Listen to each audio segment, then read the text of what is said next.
semuanya, teman-teman. Terima kasih sudah hadir di acara ini Memorial Lecture. Tadi Martin sudah mengantar dengan cukup panjang ya, bahwa salah satu proyek terpenting dari Pramudia di dalam hidupnya itu adalah memikirkan dekolonisasi. Bagaimana kita membongkar warisan kolonial di dalam berbagai bentuknya, ya, sehingga kita bisa tumbuh menjadi manusia dan masyarakat yang merdeka, kurang lebih itu pikirannya.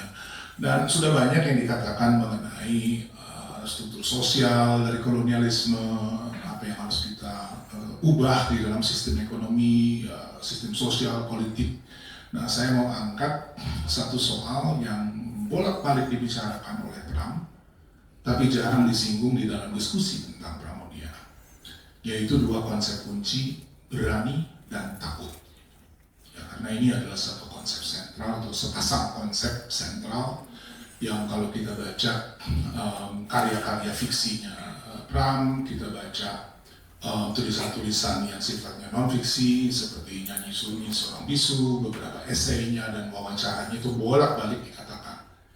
Dan menarik bahwa mungkin penjabaran dari konsep ini paling lengkap dilakukan Pram ketika berbicara dengan siswa SMP 5 Blora beberapa tahun yang lalu. Ya, dimuat di dalam kumpulan wawancara yang dikumpulkan oleh Bung Masudungan Sirait ya, di judulnya Pram Melawan, dan itu ada paparan yang sangat-sangat jelas mengenai apa itu keberanian, ya, apa itu rasa takut dan seterusnya. Dan saya akan mulai dari sana. Mengapa itu penting? Ya, saya kira kita semua tahu dan sadar bahwa saat ini sedang ada penyempitan ya, ruang-ruang sipil tempat orang bisa mengekspresikan diri secara terbuka, bebas, merdeka dan seterusnya. Ada kriminalisasi, ada teman-teman mungkin masih 700-an yang sekarang ini ditahan, ya, ada pengadilan yang baru selesai digelar, laras akhirnya bebas, tapi tetap divonis bersalah, gitu ya. Jadi ada banyak praktek-praktek represif yang kita lihat sekarang ini terjadi, dan kalau ini dilihat secara keseluruhan, maka mulai terbentuk secara perlahan kebiasaan-kebiasaan yang coba menyesuaikan diri dengan praktek-praktek itu. Ya. Orang menjadi lebih berhati-hati untuk berbicara. Orang mengingatkan temannya ya, bahwa sekarang ini ada banyak seperti sekarang saya lakukan gitu ya. Dan secara tidak sadar gitu ya, ini kemudian membentuk atau mengubah atau paling tidak berpengaruh terhadap lanskap sosial kultural kita. Okay. Peringatan bahwa sekarang ada banyak ya, hati-hati kalau berbicara segala macam, itu lanskap sosial kultural kita berubah, dan ketakutan itu menjadi satu komponen atau elemen yang sangat penting di dalam masa itu. Ya. Kurang lebih itu yang mau saya bicarakan. Dan tentu kalau kita lihat secara saat ini ya, kita bisa lihat di samping represi langsung tadi ya, ada proses kriminalisasi, doxing dan macam-macam praktek gitu yang pada akhirnya membuat orang berpikir dua kali. Dan seperti di zaman Orde Baru dulu juga muncul satu gejala self censorship gitu, atau sensor diri. Orang berusaha untuk memfilter apa yang mereka ingin katakan sebelum dia bahkan mengatakannya. Kalau Pram suka bilang adil sejak dalam pikiran, ini takut sebelum berpikir. Ya. Dan itu kondisi yang saya kira mewarnai ya, percakapan kehidupan kebudayaan kita. Nah, tentu kalau sudah berbicara mengenai ini, saya kira kita bisa melihat dari karya-karya Pram ini, yang namanya rasa takut ini bukan sesuatu kualifikasi personal. Ya. Dia tidak memaknai, oh si A takut, si B berani, bukan. Ya. Tapi dia melihat ketakutan ini sebagai sebuah produk dari proses sosial. Ya. Dan menarik kalau misalnya kita lihat tahun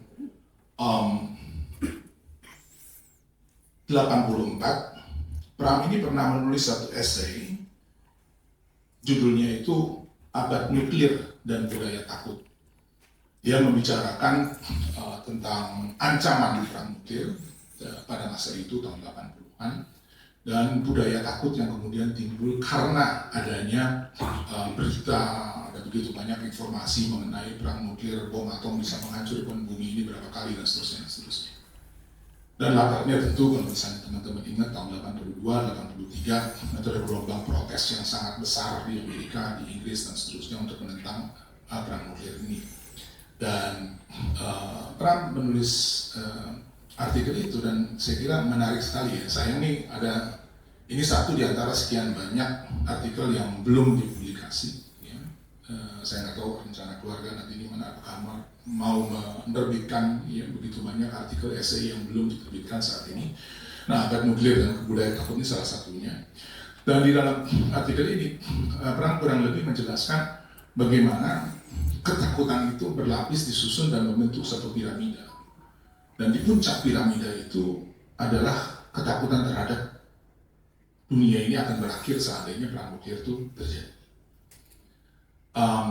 Kita nggak tahu apakah perang nuklir pada akhirnya akan terjadi atau enggak. Yang berdoa saja semoga tidak, gitu ya. Tapi agar teman-teman tahu sebagai informasi saja, hari kemarin 5 Februari itu adalah akhir dari kesepakatan antara Rusia dan Amerika namanya New SMART ya, yang mengakhiri kesepakatan mereka untuk menghentikan perlombaan senjata nuklir. Jadi sekarang tidak ada lagi batas. Mereka bebas untuk memproduksi sebanyak-banyaknya hulu ledak yang mereka inginkan. Dan perjanjian itu di antara Amerika dan Rusia. Dan Amerika dan Rusia seperti kita tahu adalah pemilik dari 90% hulu ledak nuklir di dunia ini. Dan piramida yang digambarkan Pram di dalam artikelnya 40 tahun lebih lalu menggambarkan bagaimana di puncaknya ini adalah Amerika dengan Rusia. Nah kita ini jangan kita yang tengah dulu ya, maksudnya yang sekunder gitu ya, misalnya ada Prancis, kemudian ada India, Iran dan seterusnya juga yang punya persenjataan semacam itu di lapis tengah, dan kita yang nggak punya apa-apa nih di lapis keimbang. Dan kita ini yang terombang-ambing terus. Ya. Karena ketakutan yang diciptakan oleh ancaman perang nuklir ini jauh lebih nyata daripada kita bayangkan. Mungkin buat sebagian atau kebanyakan dari kita di ruangan ini, nuklir itu mungkin terjadi suatu saat jauh di sana gitu, nggak ada hubungannya dengan kita ini. Kita lebih sibuk ngurusin keseharian, gimana caranya dapat kerja, dapat cari makan dan seterusnya dan seterusnya. Pernah mengingatkan bahwa dunia ini disusun atau tersusun karena adanya lapis-lapis kekuasaan yang di atas sana ya, kemudian berpengaruh terhadap kehidupan kita yang paling bawah ini. Kita hidup di dalam satu sistem di mana kemakmuran sebagian hidup di atas penderitaan yang lain, ya, kapitalisme. Jadi kalau misalnya sekarang kita lihat ini seperti di puncaknya, walaupun itu terjadi jauh di sana, kita mungkin nggak ada yang mengikuti berita tentang New SMART karena menganggap itu tidak relevan. Ya, tetapi sesungguhnya itu, seluruh tata geopolitik, geoekonomi dan segala macam tersusun karena ada ancaman. Mau lihat manifestasinya? Board of Peace. Kenapa pemerintah Indonesia kemudian memutuskan untuk ikut di dalam Board of Peace yang jelas-jelas tidak akan membela rakyat Palestina? Sementara retorikanya selama ini terus membela rakyat Palestina. Tapi pembelaan itu tidak terjadi. Board of Peace tanda-tangani bayar saya kata 17-18 triliun ya, untuk ikut di dalam Board of Peace itu. Ya, sementara seluruh retorikanya mengatakan kebalikannya. Begitulah budaya takut itu bekerja. Ya. Kita akan membahasakannya bukan saya takut sama dia, bukan. Ya. Dino Patijalal kemarin menghadap presiden dan kemudian ketika keluar itu, ya Board of Peace satu-satunya pilihan. Kita tidak punya pilihan. Jadi ekspresi dari budaya takut ini bisa bermacam-macam. Termasuk menganggap sesuatu itu rasional, realistis. Pokoknya semuanya bentuknya adalah permakluman ya, untuk mengekspresikan ketakutan ini. Dan ini adalah budaya takut yang menurut saya sangat penting untuk dipelajari. Kalau mau bicara tentang agenda dekolonisasi, tanpa kita memahami apa yang sesungguhnya menghalangi dekolonisasi itu, yang menurut saya salah satunya adalah ketakutan itu. Susah kita membayangkan perjalanan dekolonisasi ini ke depan. Ya, jadi ini kenapa ketakutan itu adalah bagian yang sangat penting dalam diskusi tentang dekolonisasi. Dan Pram tentu membicarakan semua ini bukan hanya karena kemampuan kognitifnya, imajinasinya sebagai sastrawan. Dia mengalami semua itu. Ya. Dia mengalami masa-masa yang paling buruk, satu episode yang paling gelap di dalam sejarah Indonesia.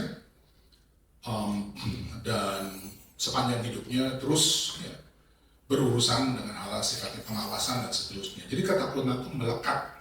Ya.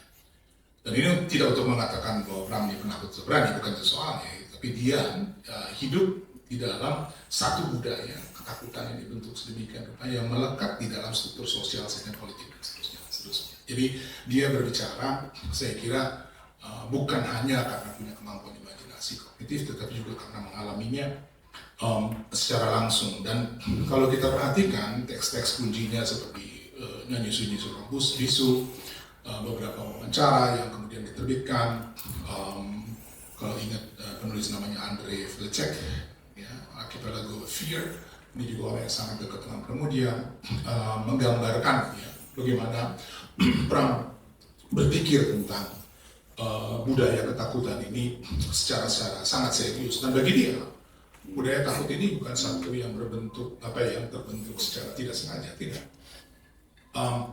Ketakutan ini diproduksi, ya, menjadi bagian dari teknologi kuasa. Ya. Sulit kita membayangkan kekuasaan bisa tegak tanpa bisa mengelola ketakutan itu secara efektif. Ya, dan itu yang terjadi, saya kira, sejak zaman kolonial. Jadi kurang lebih yang saya mau bicarakan pertama adalah bagaimana ketakutan itu diproduksi, ya, dan menjadi bagian dari teknologi kuasa. Selanjutnya dilembagakan sehingga menjadi bagian dari infrastruktur kekuasaan otoriter.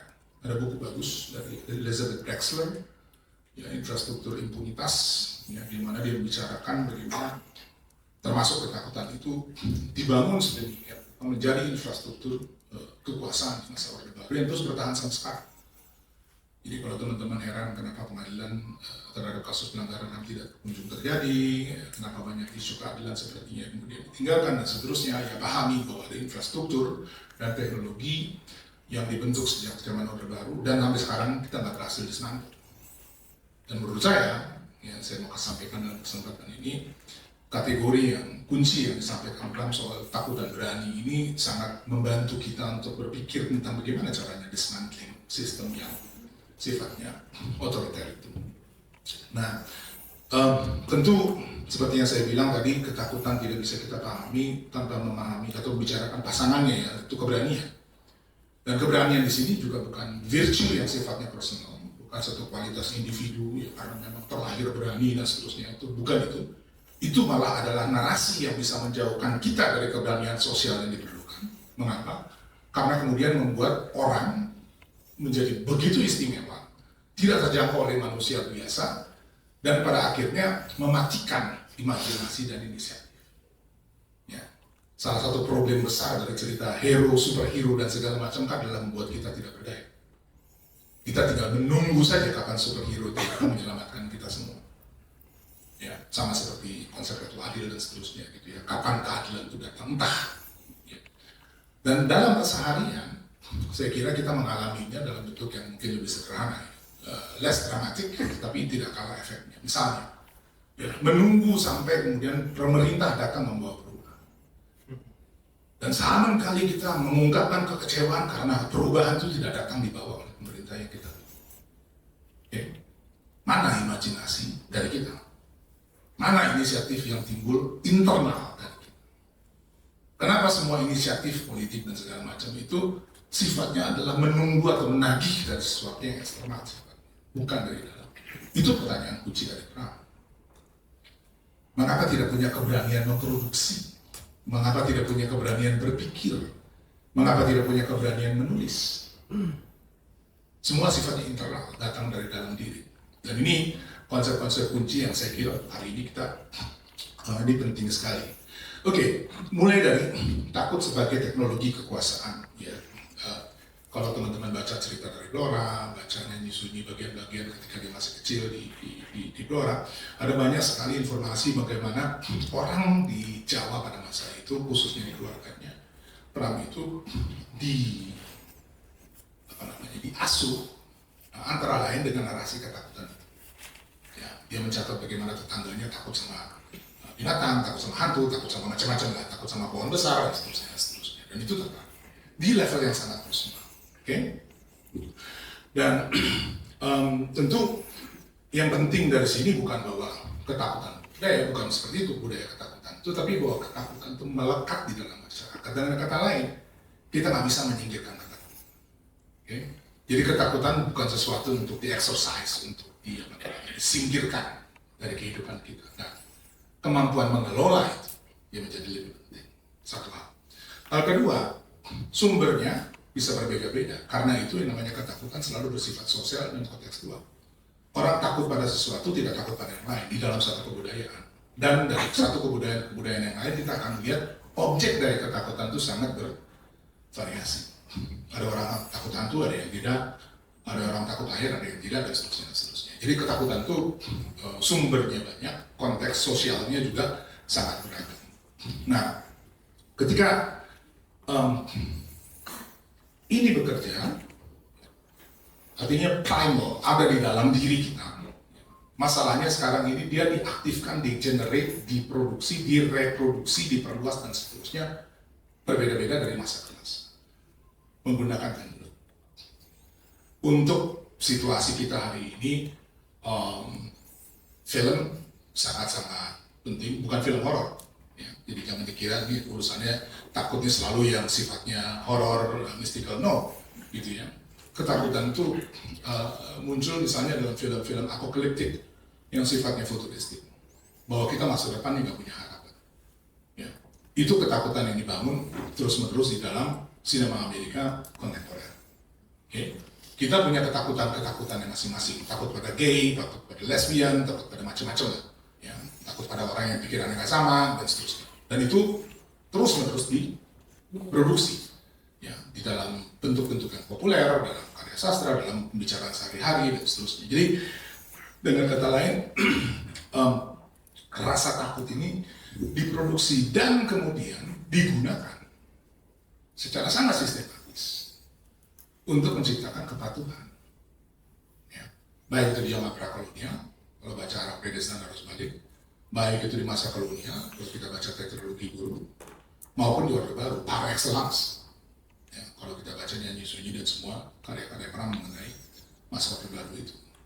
Ya, jadi ini adalah satu teknologi ya, yang digunakan terus-menerus, embedded, melekat dia di dalam sistem, dan kemudian menjadi bagian dari infrastruktur kekuasaan. Kalau kita perhatikan apa? Hukumnya, undang-undangnya, peraturannya, kebiasaan-kebiasaan yang muncul di dalam teknologi kuasa itu. Ya. Dan basisnya, kalau misalnya kita lihat lebih jauh, mekanisme yang digunakannya banyak sekali. Ya. Stigma, ancaman, ya, ancamannya juga nggak jelas sebetulnya apa ya. Kalau ancamannya jelas, biasanya kalau sudah berbentuk sesuatu yang real, konkret, ya ketakutan bisa berkurang. Ketakutan itu membesar ketika kita nggak tahu yang dihadapi itu siapa kan, gitu ya. Jadi makanya ancaman-ancaman hati-hati nanti akan ini, akan itu dan segala macam itu justru basisnya adalah ketidaktahuan atau bahkan ignorance. Dan ada satu proyek yang luar biasa penting, mungkin sebagian dari kita pernah mengalami itu, yaitu ketika tahun 83 ada gerhana matahari. Ya. Itu proyek teknologi kuasa yang luar biasa kalau kita ingat. Ya. Orang kan harus ngumpet di bawah kolong, ya. Ada di media dan segala macam dan seterusnya. Pertanyaannya, apakah yang menyuruh begitu tahu bahwa sebenarnya nggak seganas itu juga yang namanya gerhana matahari? Saya kira tahu. Dan poinnya bukan menyelamatkan orang dari gerhana matahari itu. Poinnya adalah melihat seberapa patuh masyarakatnya terhadap orde yang sedang dibangun. Tahun 83 itu adalah awal dari Orde Baru untuk mencapai puncaknya kira-kira pada akhir tahun 80. Itu pasca NKKPKK, gerakan mahasiswanya sudah berhasil diatasi, ya. Ekonominya lagi boom karena ada minyak dan seterusnya, gitu ya. Sehingga mereka punya biaya cukup untuk membuat satu tertib sosial yang sifatnya ya, total. Ya. Dan salah satu tes yang penting menurut hemat saya ya gerhana matahari itu. Nah itu kita lihat bagaimana budaya takut kemudian menjadi bagian dari teknologi kuasa, menjadi bagian dari sistem politik itu. Ya. Dan ada infrastrukturnya. Ini bukan kebetulan karena orang bangun pagi iseng melakukan eksperimen, tidak, gitu ya. Dia menjadikan itu sesuatu yang betul-betul melekat. Itu soal stigma ancaman. Bisa berbentuk ketidakpastian. Ya. Teman-teman mungkin mengikuti, mungkin tidak. Ya, soal bursa saham. Ya. Ya. Jadi yang ngambung mungkin main saham gitu ya, makanya kayak anak di saham itu apa gitu ya. Dan kalau misalnya kita perhatikan, ya, yang sampai hari ini tadi pagi gitu beritanya tentang Moody dan segala macam kan, poin utamanya ketidakpastian. Ya. Bahwa kita masuk satu terrain, kalau dia turun menjadi negatif dan segala macam, ketidakpastian sulit untuk menghitung. Dan pesan yang beredar ya, di dalam banyak grup-grup itu adalah selamatkan tabunganmu. Ya. Ini moral panic yang sama ya, kalau lihat sejarah ekonomi dunia itu kamu akan lihat ya, global crisis itu selalu disertai moral panic di dalam masyarakatnya.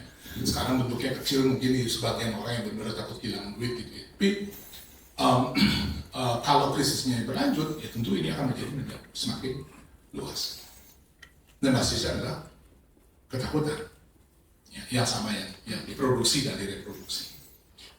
Ketakutan bisa ditanamkan di reproduksi juga dengan contoh kekerasan, dan saya kira pengadilan Laras itu menjadi salah satu poin penting ya, momentum penting ya, dibebaskan tapi diputuskan bersalah gitu. Jadi apa yang dia lakukan tetap aja salah ya, walaupun kemudian dia tidak perlu dihukum ya. Dan ada banyak lagi ya, dan efek yang paling penting dari situasi seperti itu adalah kita nggak perlu membungkam orang terus-menerus. Pendisiplinan diri itu terjadi ya, setelah praktek ini dilakukan berulang kali dalam berbagai macam bentuk. Orang dengan sendirinya mendisiplinkan, kalau ingat Foucault, disiplin and punish dan segala macam literatur mengenai itu, efek dari sistem seperti itu mengena pada dirinya. Bahkan atau ada atau tidaknya orang yang mengawasi sudah tidak lagi penting. Ya, karena kita sudah menciptakan pengawas itu dalam benak kita sendiri. Kita sudah menciptakan apa yang menjadi ancaman di dalam kepala kita sendiri. Okay. Nah, maju tadi ya sedikit soal infrastruktur. Saya kira tadi ya masuk dalam peraturan desain kelembagaan. Kalau kita periksa undang-undang ITE, KUHP baru soal penghinaan dan segala macam gitu ya. Ada Perpu Ormas nomor 2 tahun 2017 dan segala macam. Jadi kalau kita lihat himpunan peraturan perundang-undangan desain kelembagaan terjadi, ya memang memasukkan ketakutan itu sebagai satu elemen dasarnya ya, di dalam seluruh desain itu. Ya. Ekspresi kita dalam keseharian apa? Sangat sering dalam percakapan. Saya nggak tahu teman-teman, tapi kalau saya tuh sering yang saya bilang tuh ideologi jangan sampai. Jadi orang kalau misalnya berargumentasi, dia nggak misalnya saya tidak setuju atau setuju dengan satu argumen, tetapi kayaknya begini, jangan sampai akan menjadi sesuatu yang kita nggak tahu juga apa. Oke? Dengan kata lain, nggak usah terlalu dipikirin, ya jauh-jauh dari urusan seperti itu. Karena jangan sampai, ini ideologi jangan sampai. Dan ini meluas di dalam masyarakat kita. Ya. Kecurigaan, teori konspirasi dan segala macam itu bagian dari narasi seperti ini. Teori konspirasi apa? Almarhum Nicholas Clayton, Nicholas Clayton itu pernah bilang itu, teori konspirasi is nothing but conspiracy itself. Karena fungsi utamanya adalah menciptakan ketidaktahuan, bukan memperjelas persoalan. Kan? Saya sekarang kita bilang, wah ada satu kekuatan di belakang ini yang semua kita nggak tahu ya, kamu nggak tahu, saya nggak tahu, sama-sama nggak tahu. Kita menciptakan bayangan yang sama seperti film elit global. Ya, elit global, macam-macam lah nama yang diberikan kepada itu. Kabal, ya, dan seterusnya. Gitu ya. Jadi ini adalah kelihatannya kritis, nah ini juga penting. Nanti kalau soal keberanian itu penting. kelihatannya kritis, padahal sebetulnya dia sedang menebalkan ketakutan. Kelihatannya berani karena bisa bersuara lain, tapi sesungguhnya yang dilakukan adalah mempertebal lapisan budaya takut. Ya, dengan narasinya seolah-olah sedang menentang sesuatu, enggak. Jadi perlu, kenapa menurut saya perlu satu analisis yang kritikal terhadap budaya takut dan keberanian, itu justru karena itu. Ya. Nah, tentu kalau mau mengerti soal ini dalam bentuknya yang paling paripurna, itu Pulau Buru. Ya, dan Pram saya kira menggambarkan bagaimana seluruh kamp itu diorganisasi, dibentuk, dan dipelihara, dirawat sampai akhirnya itu dengan ketakutan. Dengan menggunakan ketakutan sebagai elemen. Pada sekitar tahun 74, 75 kalau saya nggak keliru, gitu, yang namanya kawat duri di Pulau Buru itu dihilangkan dari kamp. Mengapa? Apakah karena orang penjaga-penjaga kamp itu tiba-tiba menjadi baik? Tidak. Karena mereka tahu orang-orang yang sudah lumpuh. Tidak akan lagi terjadi misalnya seperti 12 November 1973 di Pulau Buru. Satu pemberontakan yang diusahakan oleh sekian banyak orang yang kemudian banyak mereka ditembak mati. Setelah peristiwa itu terjadi represi luar biasa besar, dalam waktu yang 2 tahun yang sangat intens, kemudian pagar kawat duri dilepas karena mereka percaya bahwa orang-orang sudah tidak lagi berdaya, tidak akan melakukan perlawanan. Kalau kita baca dan kemudian bicara dengan Pram dengan teman-temannya itu, kita juga tahu pada masa yang bersamaan ya, muncul bayangan-bayangan, wah ini Pulau Buru sebenarnya harusnya menjadi pusat produksi pertanian dan segala macam ide-ide ya, dari kalangan Takau sendiri mengenai membangun Pulau Buru. Tidak lagi dilihat sebagai kamp untuk menahan mereka, tapi sudah dibayangkan sebagai tempat baru yang akan membawa kehidupan lebih baik dan seterusnya.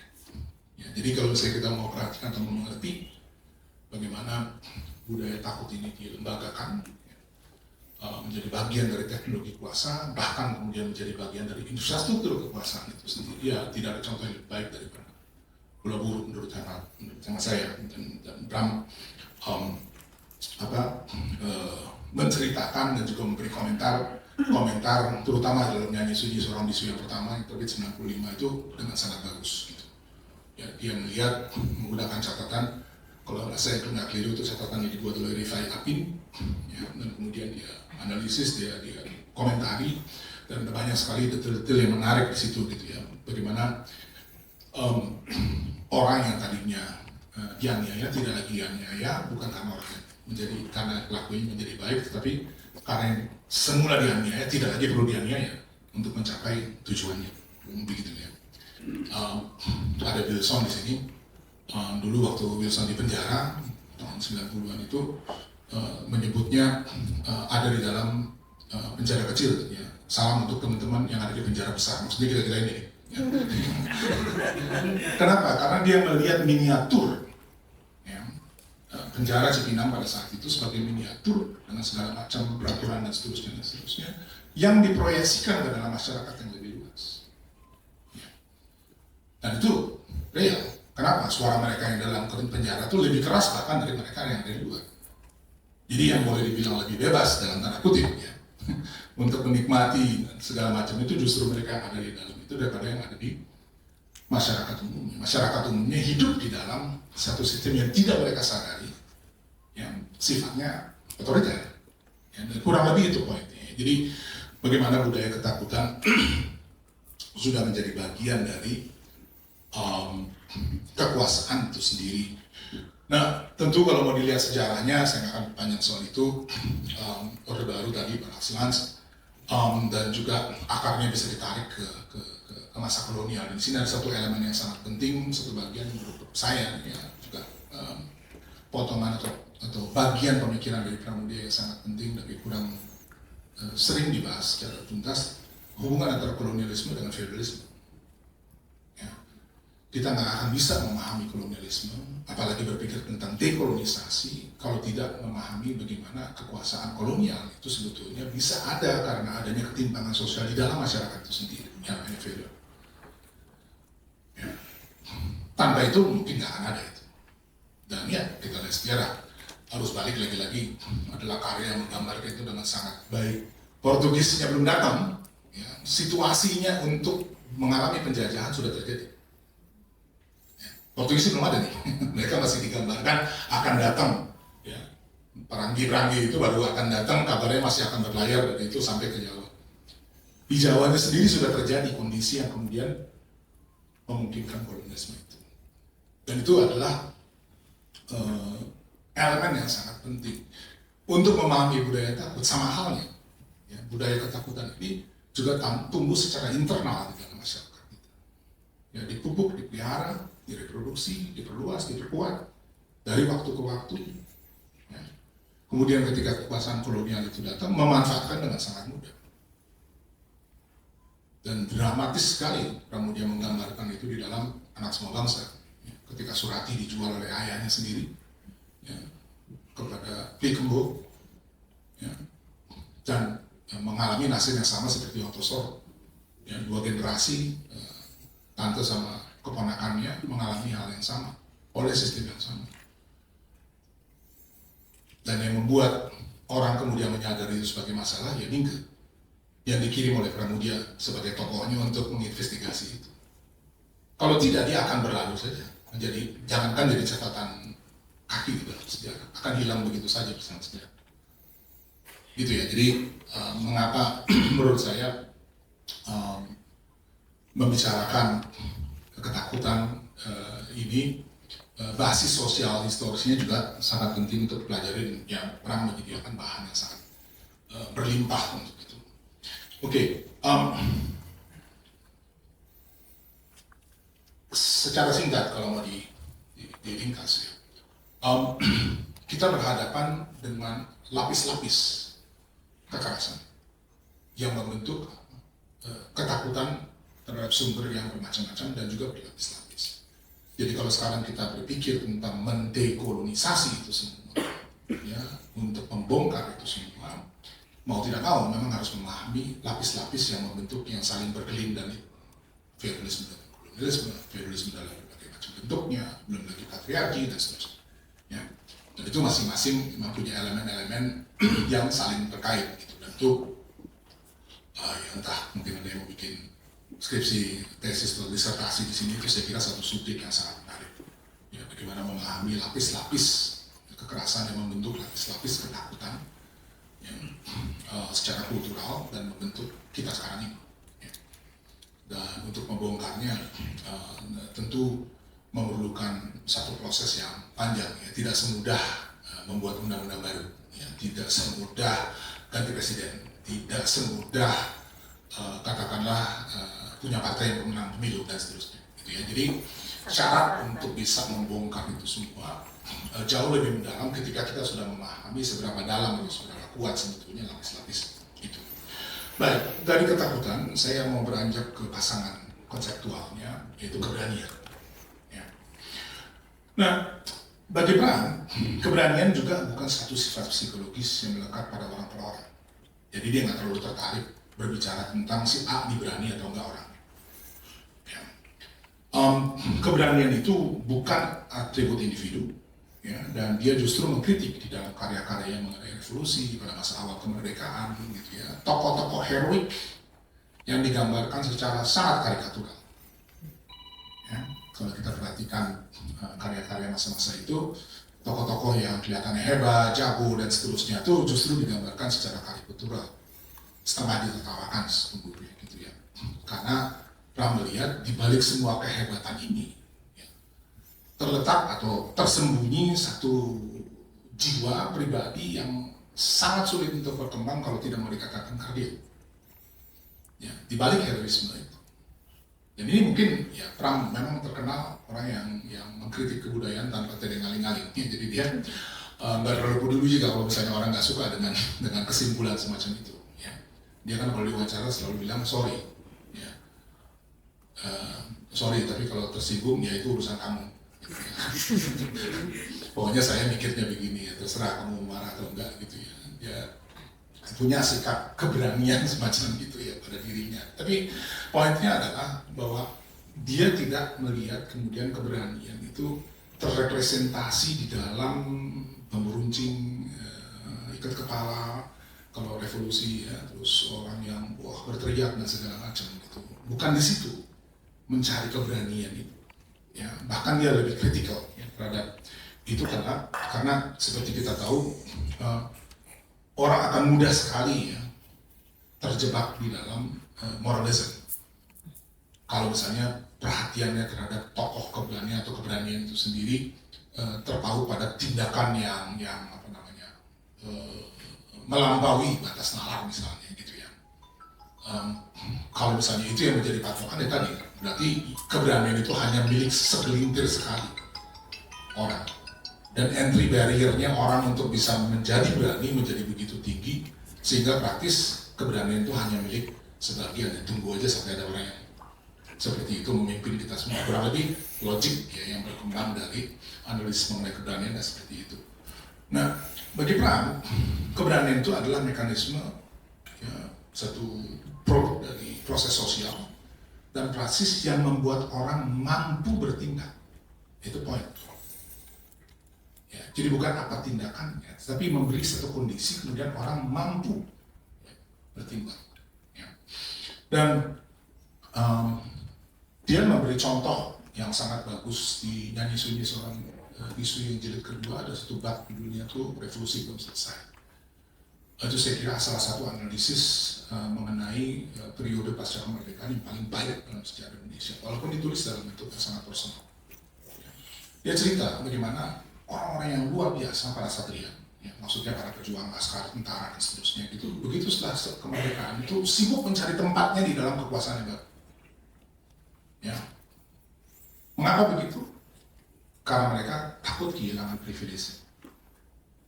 Jadi keberaniannya untuk melawan penjajah, bahkan merelakan nyawanya untuk itu, didorong oleh satu hasrat.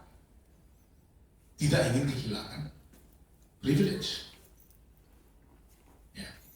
Ya, kita hari ini bisa bilang bahwa pengorbanan mereka adalah selfless. Ya, namanya bahkan yang tadi mengorbankan jiwanya segala macam. Tapi hasrat dasar yang mendorongnya itu adalah keinginan untuk menempati posisi-posisi terpenting. Frantz Fanon bikin analisis serupa dalam Black Skin and White Mask dan juga Wretched of the Earth. Ya, ketika dia bilang bahwa orang-orang ini, orang-orang Afrika di sana di Aljazair, ambisi utamanya adalah menggantikan tuan-tuan kulit putih, menduduki rumah-rumahnya dan meniduri istri-istri. Itu hasrat. Di balik segala aksi heroik yang dilakukan. Perang sama seperti Fanon. Ya, dia juga kritis terhadap hal-hal yang kemudian nampak di permukaan sebagai suatu keberanian, tapi sesungguhnya di dalam itu, di bawahnya itu terletak satu hasrat yang sama sekali berbeda. Ya, dan ini yang berusaha digali. Dalam Nyanyi Sunyi dia bikin itu. Kalau kita baca karya-karya awal mengenai revolusi itu secara instinktual, kita lihat bagaimana kritik dia terhadap keberanian atau ketakutan atau takut kehilangan sesuatu yang dibungkus dengan tindakan-tindakan sifat heroik. Nah, bagi Pram, keberanian ini berbasis pada sekurang-kurangnya tiga hal. Satu, sifatnya epistemik. Yang kedua, sifatnya etik. Dan yang ketiga, material. Ya. Untuk yang epistemik, ada satu catatan yang sangat bagus, cuma satu kalimat. Ya. Tapi dia bilang di situ adalah dokumentasi itu memberi kita keberanian untuk bicara karena kita tahu ada basis kebenaran. Sederhana sekali. Ya. Epistemik dari keberanian itu karena dia tahu bahwa yang dikatakannya ada dasarnya di dalamnya. Jadi kebenaran di sini punya kualifikasi yang sama sekali yang berbeda. Kita nggak bicara tentang benar secara moral gitu ya, tapi punya basis di dalam kenyataan yang bisa diuji empirik. Ya. Dan buat dia itu adalah satu landasan yang sangat penting. Dan kalau kita lihat bagaimana Pulau Buru pernah mengalami banyak sekali problem gitu ya, antara lain juga karena kekeras kepalaannya itu mempertahankan prinsipnya.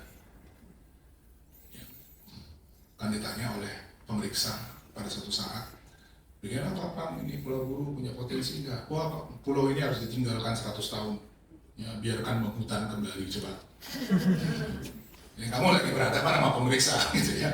Berikanlah kalau ya orang dalam hidup dalam budaya takut kan instingtual dia akan bilang gitu udahlah pokoknya si pemeriksa mau dengar apa itu yang kita bilang kan enggak. Menurut saya tempat ini harus tinggalkan 100 tahun ya. Biarkan diputarkan kembali baru kita urus kembali. Sementara dia lagi ditahan di situ posisinya sebagai tahanan. Nah itu ya. Bagaimana dia menjalankan apa yang dia katakan ya soal keberanian itu. Dan kalau etik juga ini satu posisi yang muncul di dalam sejarah. Jadi bukan sesuatu yang kita pilih waktu bangun tidur, gitu ya. Tetapi sesuatu yang muncul karena adanya pergulatan di dalam masyarakat. Di situ keberanian kemudian tumbuh. Ya, jadi bukan sesuatu yang kamu bawa dari rumah, bukan sesuatu yang dibawa dari lahir, sesuatu yang tumbuh karena keadaan. Dan soal kita adalah bagaimana menumbuhkan keadaan yang memungkinkan keberanian itu muncul. Atau kondisi yang memungkinkan keberanian itu muncul. Jadi Pram ini melakukan ketakutan dan keberanian ini sebagai satu fenomena sosial, ya, bukan sesuatu yang sifatnya personal. Dan secara material, ya, setelah ya, tentunya secara empirik, personal, kita percaya bahwa kita benar, terus kemudian berani berkata karena benar, kemudian juga punya ruangnya, ya, habitus yang kemudian membentuk keberanian itu menjadi satu nilai yang dipegang bersama di dalam komunitas tertentu. Persoalannya adalah kemudian bagaimana caranya melembagakan. Kalau ketakutan tadi dilembagakan, keberanian juga sama hal. Ya, bukan satu kualifikasi personal yang kamu bawa dari lahir sampai meninggal. Ya, tapi kamu transformasi itu, kamu proyeksikan di dalam satu ruang sosial dan kemudian melembagakan. Ya, dan keberanian di sini lagi-lagi ya, bukan hanya keberanian berteriak, keberanian berkata, bersuara keras, ya, mengkritik, mengejek kekuasaan dan segala macam, ya, bukan itu, ya, tapi keberanian berpikir misalnya. Ya. Misalnya keberanian berpikir pernah menyoroti keputusan Soekarno waktu itu untuk memindahkan ibu kota ke Palangkaraya. Ya. Sesuatu yang dilakukan dengan segala macam keterbatasan di masa itu. Bagi Pram, terlepas setuju atau enggak ibu kota di Kalimantan, ya. Terlepas dari kita setuju atau tidak dengan ide itu, ya. Tapi kemampuan untuk bukan kemampuannya, tapi satu kondisi yang mungkin orang mengajukan satu pemikiran atau diterima secara luas. Ya, satu ide yang sama sekali sebelumnya tidak pernah didengar atau dikenal. Dan ya kalau kita proyeksikan ke kehidupan ekonomi di dalam hari ini misalnya, ya, mana pembicaraan tentang ekonomi itu melulu mengenai sektor finansial. Ya. Mungkin teman-teman mengikuti ya, Menteri Keuangan kan mengirim 200 triliun ke bank-bank himbara, tambah lagi 76, 76 triliun gitu. Kemudian dia kecewa karena tidak optimal penggunaannya, gitu ya. Bahkan kemudian ada kabarnya sebagian dari duit itu dibelikan SBN.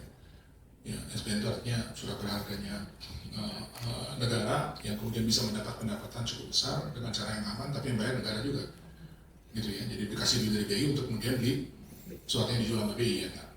Ya. Dan buat itu problematik. Jauh di dalam itu menurut saya ada problem imajinasi.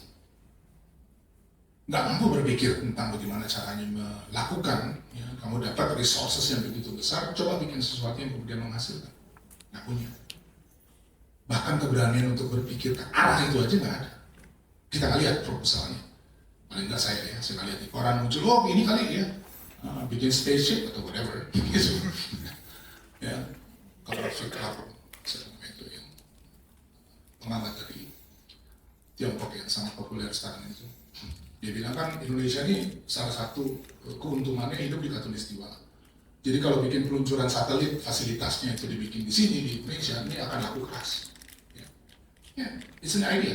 Kamu boleh setuju boleh enggak. Gitu. Tapi that's imagination. Keberanian bahkan untuk berpikir dan kemudian menyatakan bahwa ini satu ide yang bagus. Absen gitu hari ini. Mau di bidang apa lah sebut, ekonomi, sosial, kultural, ya. Orang datang melihat satu ide yang oke, ini harusnya kayak begini nih, dan kira-kira bisa jalankan. Yang ada genteng. Ya. Jadi itu ya soal kita adalah soal keberanian ya. Dan nah oke. Untuk mengakhiri, jadi kalau saya mempelajari tulisan-tulisan Trump, Sunyi, beberapa wawancara dan lain-lain, kelihatan ada beberapa elemen penting ya di dalam urusan keberanian itu. Satu, bahwa keberanian ini harus punya orientasi. Ya. Dia harus punya arah. Ini bukan cuma sekedar berani meneriaki orang di jalan gitu ya. Bukan kemudian berani berkelahi, itu bukan poinnya. Ya. Tapi keberanian itu didukung oleh satu atau punya tujuan atau orientasi bagi pembebasan agensi kolektif. Ya.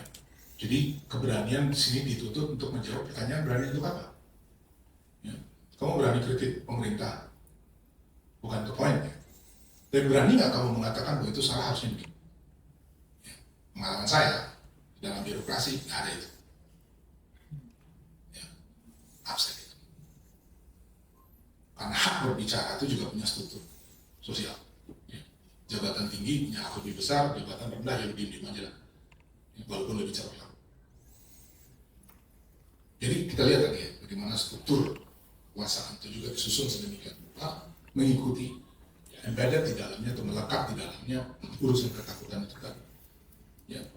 Dan ya itu yang pertama. Yang kedua, juga deliberasi. Keberanian ini harus bisa mengukur ya, risiko yang kemudian muncul. Ini bukan soal tadi ya. Soal keberanian ini bukan soal cuma berani bicara, kemudian berani ditangkap dan seterusnya, bukan itu. Ya, tetapi keberanian itu tahu kemudian ada risiko yang muncul dari ungkapan itu. Ya, dari apa yang disampaikannya. Ya. Dan sering kali ya di dalam keseharian tuh kalau misalnya bikin kegiatan atau segala macam, udah yang penting jalan aja dulu. Ya. Recklessness. Bukan keberanian, nekat aja. Ya. Dan sejarah Republik ini juga punya elemen itu kan. Ingat pidato 1 Juni 1945 Bung Karno? Merdeka itu nggak usah mikir dulu nanti punya kasur enak betul-betul dan segala macam kan. Merdeka diumumkan dulu, baru kita mikir bagaimana mencari mereka itu. 2 bulan kemudian proklamasi kemerdekaan, Undang-Undang Dasar disusun, sampai hari ini kita masih berkulat dengan problem-problem yang pada masa itu ditangguhkan. Ya, punya proklamasi nggak ya? Mengenai pembinaan kekuasaan dan lain-lain ini apa yang ini? Ya. Saya nggak bilang bahwa kemudian ya jangan diproklamasikan dulu, itu posisinya Sultan Syahrir. Ya saya nggak seperti Syahrir, nggak bilang kemudian tangguhkan dulu kemerdekaan sampai kita matang baru proklamasi no. Ya. Tetapi konsekuen. Kalau misalnya sekarang kita mengumumkan, ayo kita kerjakan sesuatu, ya konsekuen dengan apa yang dikatakan. Jangan kemudian memutuskan sesuatu, urusannya direlegasikan dan nggak pernah selesai sampai hari ini. Dan kita sudah terlalu banyak tabungan kayak gitu. Putuskan kemudian nggak dikerjakan. Ya. Dalam bahasa infrastruktur mangkrak. Ya. Proyek-proyek sosial, ekonomi, politik dan segala macam. Ya diputuskan, dibikin ininya, dibikin undang-undangnya, peraturannya, dibikin manifestonya, dibikin segala macam, udah. Ya. Bikin lagi tahun depan, lagi nanti sesuatu dibikin. Bukan keberanian itu. Keberanian itu kalau dia memang sudah mempertimbangkan apa hasil, apa tujuannya, apa jalannya tempuh. Walaupun itu sangat melelahkan barangkali, ya, menjengkelkan barangkali gitu ya, tapi itu adalah bentuk keberanian untuk menyelesaikan apa yang dia mulai gitu. Nah, tentu ini sesuatu yang nggak bisa jatuh dari langit begitu saja ya. Trump juga bilang bahwa keberanian itu tumbuh. Ya, keberanian itu tidak lahir, ya. Dia ada di dalam masyarakat terus menerus, tetapi harus dirawat untuk dia bisa tumbuh. Ya. Dan ini saya kira satu perspektif yang sangat-sangat penting ya buat teman-teman yang mungkin baca Bourdieu atau soal habitus, ya, bagaimana praktek yang berulang, ya, strategi yang berulang, kemudian membentuk satu norma ya, yang dipakai di dalam satu komunitas gitu terus menerus. Ya. Nah, keberanian itu tumbuh ya, di dalam situasi seperti itu. Nah, kalau ini terjadi, ya, pada akhirnya kita akan bicara bagaimana melembagakan keberanian. Ya. Dan hari ini yang saya kira absen, orang berani banyak, ya. Orang marah banyak banget. Ya. Cuman marahnya ini nggak punya badan, nggak punya struktur, keberaniannya belum berbentuk saat ini. Ya. Sementara kalau mau menghadapi budaya takut yang sudah melembagakan terstruktur, sudah melekat begitu dalam, mendarah daging bahkan, ya, nggak ada jalan lain bagi kita kecuali untuk mengkonsolidasi keberanian, mengkonsolidasi kemarahan itu, memberinya struktur, memberinya badan, memberinya arah. Hanya dengan begitu kita bisa membayangkan kerjaan dekolonisasi yang dilakukan. Tanpa itu kita akan melihat letupan demi letupan dan letupan dari waktu ke waktu. Dan yang sudah cukup lama hidup di bumi ini, di ruangan ini, saya kira sudah melihat terlalu banyak letupan-letupan seperti itu kan. Ya. Jadi pesan penting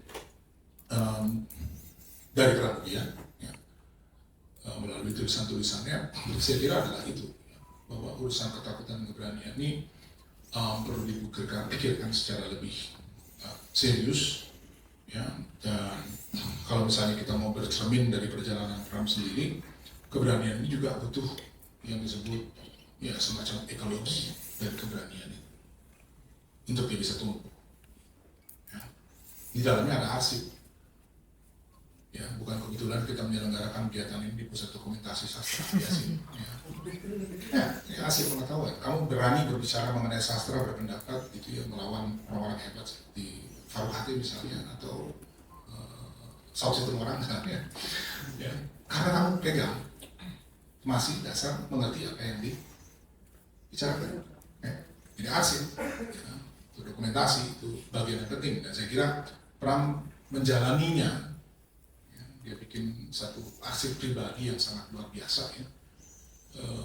Saya nggak tahu berapa puluh meter panjangnya sekarang itu, ya, karena itu. Dan dia juga perlu kepercayaan tentunya, jaringan dukungan, ada distribusi risiko, ada banyak hal. Dan tidak ada contoh yang lebih baik lagi gitu, dari seluruh riwayat penerbitan karya Pulau. Ya.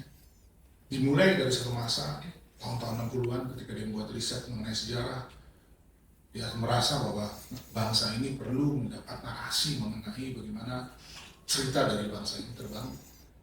Belum selesai penelitiannya, tabrak 65. Ya, perpustakaannya dibakar habis, tidak bersisa. Di Pulau Buru dari 65 sampai 69, waktu ditahan di Jakarta di berbagai penjara 65 sampai 69, nggak pernah pegang bolpen.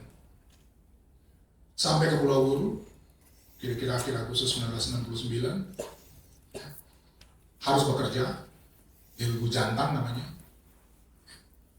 Bukan jantan ini, itu jembatan dan jalan, itu singkatan. Ya. Tugasnya membangun jembatan jalan di kompleks Pulau, di Kamp Pulau Buru itu dengan tangannya tanpa alat. Selama 4 tahun, 1973 baru untuk pertama kalinya diperkenalkan menulis dia dengan tangan. Ya. Di atas notebook, buku catatan, dibilang ada 9 buku catatannya. Kalau teman-teman ingat di Rumah Kaca ketika pengamanan merebut dari Mingke yang dibuang ke, dibilang ada 123 buku catatan. Ya. Nah, korelasi antara kemarahan dia terhadap buku catatan yang 9 yang sudah diisi penuh itu dirampas dan tidak pernah kembali. Dan sebagian dari kita kalau menghadapi itu udah patah. Ya. Kita file hilang aja merasa frustasi. Ya kan? Langsung bete menulis lagi, itu skripsi gue hilang, selesai, karirnya tamat sebagai akademik. Pram 9 buku catatan dirampas, dia tulis lagi. Dan itu dengan arsip ingatan saja. Barang yang nggak tahu dia tanya sama teman sama tahanan, ya mungkin juga sama nggak tahunya. Begitu dia caranya membangun. Selesai naskahnya ini, belum selesai penderitaannya, harus diselundupkan keluar, dibawa sama Tumiso, Uimbri, gereja Katolik. Banyak agen-agen yang membawa berbagai macam naskahnya untuk kemudian diterbitkan di Hasta Mikra. Satu perusahaan yang dibikin oleh semuanya ekstapol juga. Dan dalam proses itu apakah kemudian ini adalah wujud dari keberanian personal? Tidak. Yusuf Ishak dalam wawancaranya cerita, Pram ketika baru keluar dari penjara, mampir ke Jalan Duren 3 nomor 36 yang menjadi kantor Hasta Mitra itu, takut. Duduknya menghadap keluar, selalu melihat-lihat keluar. Ya. Jadi ini lagi-lagi, bukan soal moral kualitas personal perorangan yang dibicarakan. Tapi keberanian itu tumbuh di dalam satu hubungan sosial. Dan itu poin yang paling penting. Mengakhiri semua ini, satu abad Pram saya kira banyak pelajaran yang kita tarik dari membaca Pramudia, masing-masing punya pandangan pemikirannya gitu ya. Tapi saya kira sangat penting untuk juga mulai melihat melampaui teksnya, ya, melihat bagaimana Pramudia sebagai manusia menjalankan apa yang dia bicarakan dengan segala macam problematiknya. Ya, jangan dikira ini 100% konsisten terus gitu ya. Nggak, kita tidak berbicara mengenai hagiografi, ya, pemujaan seperti Cipta Santo, bukan. Kita cerita tentang orang-orang biasa yang antara lain punya karya luar biasa seperti Pramudia Anantatur. Saya kira itu bisa disampaikan. Terima kasih sudah mendengarkan.